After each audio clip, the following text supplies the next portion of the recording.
श्री स्वामी समर्थ। कर्म म्हणजे नक्की काय? कर्म हा शब्द संस्कृतमधून आलेला असून त्याचा अर्थ आहे की कृती किंवा वागणूक। माणूस जे काही करतो, जे विचार करतो, जे बोलतो आणि ज्या प्रकारे कृती करतो त्या सर्व गोष्टी कर्मात येतात। कर्म ही संकल्पना केवळ धार्मिक दृष्टिकोनातूनच महत्त्वाची नाही, तर ती मानवी जीवनाच्या प्रत्येक क्षेत्रात महत्त्वाची आहे। आपण जे काही करतो त्याचा काही परिणाम होतातच, हेच कर्माचे मूळ तत्व आहे। जसे कर्म तसे फळ ही संकल्पना आपल्याला भगवद्गीतेत आणि इतर धार्मिक ग्रंथांमध्ये वारंवार दिसून येते।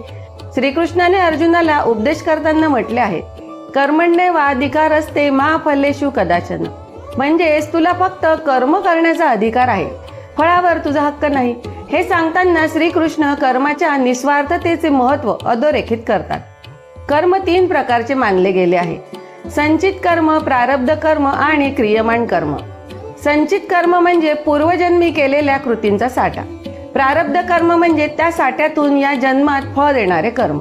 आणि क्रियमाण कर्म म्हणजे आपण सध्या जे काही कृती करत आहोत ते। हे क्रियमाण कर्म आपल्या भविष्यातील प्रारब्ध ठरवते। त्यामुळे प्रत्येक माणसाने आपले सध्याचे कर्म विचारपूर्वक आणि सजगपणे करणे आवश्यक आहे। कर्म केवळ वैयक्तिक आयुष्यापुरते मर्यादित नसते, तर ते सामाजिक आणि सांघिक आयुष्यावरही परिणाम करते। जर एखादा व्यक्ती चांगले कर्म करत असेल तर त्याचा सकारात्मक प्रभाव त्याच्या कुटुंबावर पडतो। सारांश म्हणजे काय, तर कर्म म्हणजे केवळ कृती नव्हे, तर ती एक जबाबदारी आहे। आपले विचार, शब्द आणि कृती हे आपले कर्म ठरवतात आणि त्यावरच आपले आयुष्य उभे असते। चांगल्या कर्माने माणसाचे जीवन उजळते, तर वाईट कर्माने दुःख निर्माण होते। त्यामुळे प्रत्येकाने नेहमी चांगले, निस्वार्थ आणि सद्गुणी कर्म करण्याचा प्रयत्न केला पाहिजे। श्री स्वामी समर्थ।